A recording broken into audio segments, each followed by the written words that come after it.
मित्रों नमस्कार। मैं आचार्य गोपाल दत्त प्रीति। मित्रों बैठा हुआ था, घर पहुंचा तो एक वीडियो देख रहा था।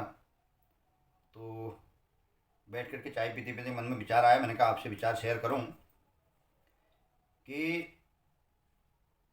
कुंभ में जाने वाले काफ़ी लोगों की भीड़ लगी हुई है। तो सभी लोग कुंभ में स्नान करें, बहुत अच्छी बात है। लेकिन मित्रों उसके साथ में एक बात आप ज़रूर ध्यान रखें कि कुंभ में ऐसे ऐसे वीडियो देखने को मिल रहे हैं, वहाँ जा कर के साधु संतों को परेशान करना, उनसे इस तरह के अनलगढ़ बातें करना, उनसे पूछना आप क्या करते हो, कैसे करते हो। तो ये तो आप देख ही रहे हैं। लेकिन संतों का प्रभाव देखिए, मैं आपको बड़ी एक सुंदर कथा यहाँ पर मैं बताता हूँ आपको। थोड़ा सा टाइम निकाल करके आप ज़रूर एक बार सुनें कि संतों का प्रभाव क्या होता है। तो इसलिए उसी भाव से आप भी कुंभ में जाएं, स्नान करें और संतों का जो है सम्मान करें, दर्शन करें, उनके दर्शन का लाभ लें। तो मन में विचार आया कि आपसे मैं एक बात शेयर करूं। तो एक बार भगवान दत्तात्रेय जी कहीं मार्ग से जा रहे थे। तो उस मार्ग में जो है एक वेश्या का घर पड़ता था। तो वेश्या सुबह से शाम हो गई कि उसके पास में कोई आया नहीं। तो मन में इसी विचार में थी कि कोई आता, तो सुबह से शाम हो गई है, कोई नहीं आया है, कुछ खाने पीने का खर्चा निकलता। तो शाम को वहाँ से भगवान दत्तात्रेय जी जा रहे थे, तो उसने सोचा कोई ग्राहक आ गया। और जब दत्तात्रेय भगवान वहाँ से निकले तो देखते हुए उनको रही, और निकल करके जो उनके शरीर से छूती हवा ने उसको छुआ, तो उस वैश्या का क्या परिवर्तन आया उसके मन में कि जो अभी तक ग्राहकों का इंतजार कर रही थी, उसके मन में तुरंत उनके वहाँ से निकलते ही उस हवा का स्पर्श करते ही उसके मन में विचार आया कि मैं कितनी दुर्भागन हूँ, सुबह से उस माटी के धेले मनुष्य के लिए मैं जो इंतज़ार कर रही हूँ और उसके लिए इतना परेशान हो रही हूँ। उस ईश्वर के लिए अगर मैंने चिंतन किया होता तो शायद मैं इस प्रकार देहरी पर बैठ करके इंतज़ार नहीं करती। उस परम परमात्मा का मैं अगर ध्यान करती तो मेरी ये स्थिति नहीं होती। उसने उसी क्षण उस स्थान को त्याग करके भगवान के भजन का आश्रय लिया और शरीर छूटने के बाद में उसको मोक्ष प्राप्त हुआ। तो जो कर्म जिसके ऐसे है कि जिसका नाम लेना वो कोई पसंद नहीं करेगा। तो कहने का तात्पर्य यह है कि संतों के शरीर से जो हवा छू जाती है वह तक जो है एक वैश्या के मन के भाव को परिवर्तित कर देती है। इतना तपोबल उनके अंदर में होता है। तो आप वहाँ पर कुंभ में जा रहे हैं, कुंभ का महत्व क्यों बढ़ता है? क्योंकि जो है तीर्थ में जो है तभी तीर्थ कहलाता है जब वहाँ पर तीर्थी रहते हैं। तीर्थी उनके रहने से तीर्थ बनता है। तीर्थी कौन है? यही संत महापुरुष हैं। उनके स्नान किए हुए जल से जब हमारे शरीर को वो जल छूता है तो हमारे किए हुए जन्म जन्मांतर के पाप नष्ट होते हैं। क्योंकि जो सदैव उस ब्रह्म का चिंतन करते हैं उनके द्वारा हवा स्पर्शम जब करती है तो हमारे मन वाणी भाव को बदलती है। उनका जो चरणों तक मिलता है उससे हमारे शरीर से किए हुए पापों का विनाश होता है। अब वहाँ पर जा कर के आप संतों को परेशान करें और फिर बाद में डिबेट भी कराई जाती है कि भी संत गाली दे रहे हैं।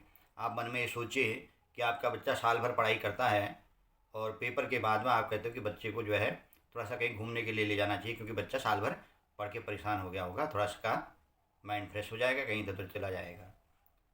तो जो निरंतर उन गुफाओं में बैठे हुए हैं उस ईश्वर का ध्यान कर रहे हैं, जो 12 साल के बाद में आज निकले, 12 साल पहले कुंभ पर निकले होंगे या 6 साल पहले अर्ध कुंभ पर निकले होंगे, तो तब से अब निकल रहे हैं। आप देखो किसी शहर में जाते हो, उस शहर को आप दोबारा पहचानना मुश्किल हो जाता है, इतना बदलाव आ जाता है उस शहर में। आप किसी गली में रहते थे बचपन में, उस गली में आज जा करके देखोगे तो आपको पूरा बदला हुआ नज़र आएगा। तो आपको भी एक अलग ही महसूस होगा। तो जो संत संसार से कट करके गुफाओं में बैठ करके, सुदूर गुफाओं में बैठ करके तपस्या कर रहे हैं, आप उनको परेशान करते हैं तो अगर उन्होंने कोई दो शब्द बोल भी दिया तो उसमें जो है डिबेट चलती हैं। तो ये हमारा सनातन का बड़ा दुर्भाग्य है कि हमें सनातनी अपने सनातन पर हंसने का ऐसा अवसर प्रदान करते हैं। आप जाएं, ज़रूर जाएं और उनका दर्शन लाभ लें, उनका जो है आशीर्वाद लें एक भागवत में बड़ा अच्छा व्याख्यान आता है, थोड़ा सा टाइम निकाल करके आप सुने ज़रूर मेरी वीडियो को। एक अजामिल नाम का, अजामिल बड़ा पापी था करके आपने सुना होगा। वैसे वो एक ब्राह्मण पुत्र था, और एक दिन वन में लकड़ियाँ काटने गया था, तो वहाँ उसको एक वेश्या के दर्शन हुई किसी और के साथ में। उसकी वो सुंदरता में इतना मोहित हो गया कि वो ब्राह्मण कुमार समिधा लेने के लिए जो गया था, वो अपने आप को भूल गया उसकी सुंदरता में। उसी के साथ रहने लगा। जंगल में 10 बच्चे हुए, लेकिन संगत का असर देखो कहाँ से कहाँ उसको पहुँचा दिया। एक दिन संत मंडली वहाँ से आई, तो उनके घर पर गई, तो रहने का, भिक्षा का उनने आश्रय लेने की सोची। जो वैश्या थी उस समय में जो है, अजामिल घर में नहीं था, जंगल गया हुआ था। तो जो वैश्या थी उन्होंने ऋषियों को बोला कि महाराज, मेरे पति आने वाले हैं, संध्या का समय हो रहा है, आप जाएं, मेरे यहाँ कोई भिक्षा नहीं है और न मेरे पास में कोई ऐसी वस्तु है जो मैं आपको दूं। संत कुछ दूर पेड़ के पास में जाकर के बैठ गए और जाकर के मन में विचार करते हैं, अगर हम इसके घर से भिक्षा नहीं लेंगे, हम इसके दरबार पर आ गए हैं और भिक्षा नहीं दी, तो इसको जो है अतिथि सत्कार न करने का दोष लगेगा।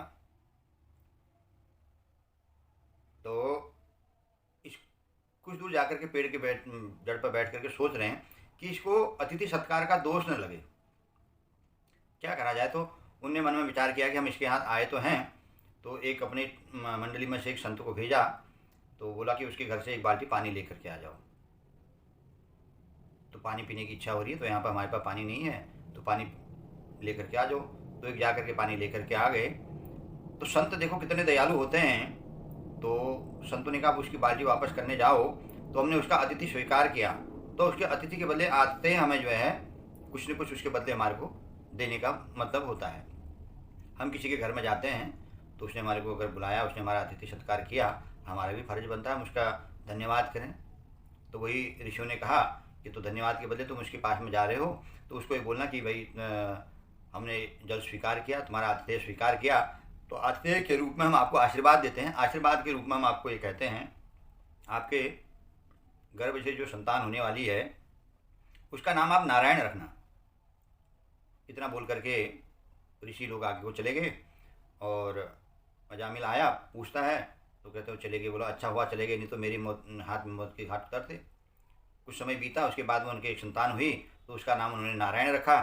समय बीतता गया आगे को। एक दिन अजामिल को मृत्यु कालपाश में आ गया। तो अजामिल अर्धचेतन अवस्था में देखता है कि 2 यमदूत आए हुए हैं लेने के लिए, और वो भय के मारे इतना काँप रहा है। कहता है कि नारायण बेटा मुझे बचाओ, नारायण मुझे बचाओ, नारायण मुझे बचाओ। जब नारायण नारायण पुकारता है तो बैकुंठ से भगवान के जो पार्षद हैं वहाँ से दौड़े हुए आते हैं, और जो देखते हैं कि यहाँ पर हमें नारायण नारायण नाम कौन पुकार रहा है, वहाँ पर आते हैं। और वहाँ पर देखते हैं 2 काले काले यमदूत, और उनसे युद्ध होता है। और युद्ध होने के बाद में जो है यमदूत तो चले जाते हैं, और नारायण पार्षद भी जो है कुछ समय के बाद में चले जाते हैं। इतने में जो है अजामिल को जागृति होती है। तब मन में विचार करता है कि देखो मैं एक ब्राह्मण कुमार था, और कहाँ से मैं कहाँ पहुँच गया, क्या मेरी दुर्गति हुई। अगर ये सच था तो भी मैं इतना पापी हूँ, तो मुझे तो यमलोक में ही जाना था। तो लेकिन ये नारायण नाम ने मुझे बचा लिया, तब भी मुझे नारायण का स्मरण करना चाहिए। अगर झूठ था तब भी अगर मुझे नारायण का स्मरण करना चाहिए कि एक दिन मेरा ऐसा होना ही है। उसी समय उसने अपना सब कुछ त्यागा, और गंगा घाट हरिद्वार में जा कर के उसने वहाँ पर तपस्या करी। और उसके बाद में उसने जब शरीर छोड़ा तो उसको भगवान का परम पद प्राप्त हुआ। देखो कहने की बात यह है कि संतों की कितनी दूरदर्शिता होती है। उसके घर में आए थे, पानी नहीं दिया था, नहीं तो वो भी गाली गलौज करके चल देते, पानी नहीं पिलाया, भिक्षा नहीं दी। लेकिन संत इसलिए बोला गया भगवान का स्वरूप होते हैं। उन्होंने उसका भविष्य देखा कि इसका ऐसा समय आएगा कहाँ से पतित होकर के कहाँ गिर गया, लेकिन फिर भी इसका उद्धार हो, परोपकार की भावना से उन्होंने जो है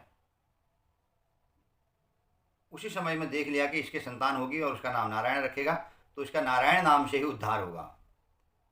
तो संतों की इतनी दूरदर्शिता होती है। आप वहाँ कुंभ में स्नान करने जा रहे हैं, आप उसी भाव से जाएं कि वो नारायण का ही स्वरूप हैं। संत साक्षात इस कलयुग में भगवान का स्वरूप हैं। सनत कुमार संहिता में वर्णन आता है कि धरती में कलयुग आने के बाद 2500 वर्ष तक देवता लोग आते रहते थे, और कुंभ स्नान इत्यादि तो पहले से आदिकाल से चला आ रहा है।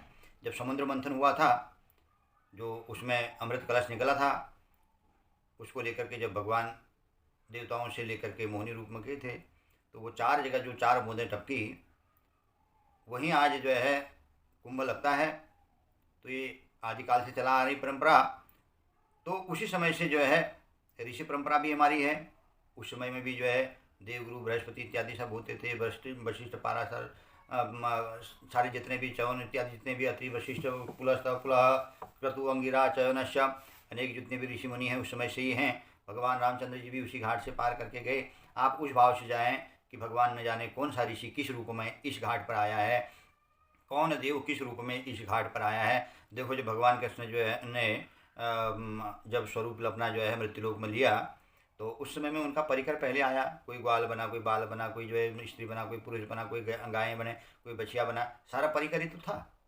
तो जब भी कुंभ इत्यादि जैसे ये अमृत स्नान होते हैं, बड़े बड़े देवता लोग भी जो है अपना स्वरूप बदल करके मनुष्य लोक में आते हैं।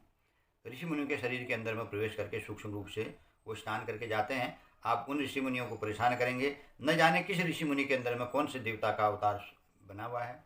तो इसलिए आपसे सबसे विनम्र निवेदन है कि आप 2 मिनट का समय निकाल करके इस वीडियो को अवश्य सुनें, और जो वहाँ पर जा रहे हैं आप संतों का दर्शन करें, प्रणाम करें।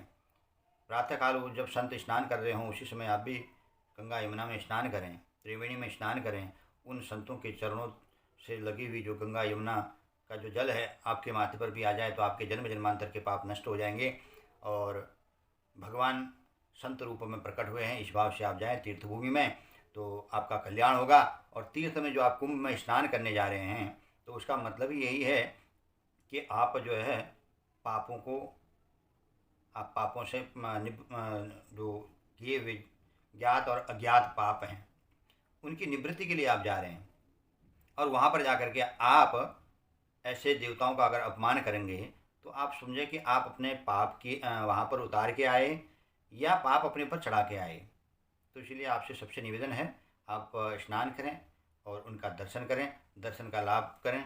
और अच्छी आपको ये वीडियो अगर लगे तो आप अपने मित्रों को भी आगे को शेयर करें, कि जिससे जो है जो जा रहे हों किसी के मन में भी अगर कोई भाव आ रहा हो, तो भाव बदलने में एक पल का समय लगता है। तो हो सकता है किसी का भाव अगर हमारे कहने से अगर बदल जाए तो उसके लिए भगवान कहीं ना कहीं हमारे को भी पुण्य प्राप्त करेगा। तो इसलिए जो है आप लोगों से यही निवेदन है कि वीडियो को ज़्यादा से ज़्यादा लाइक करें, शेयर करें और सब्सक्राइब करें। धन्यवाद, नमस्कार।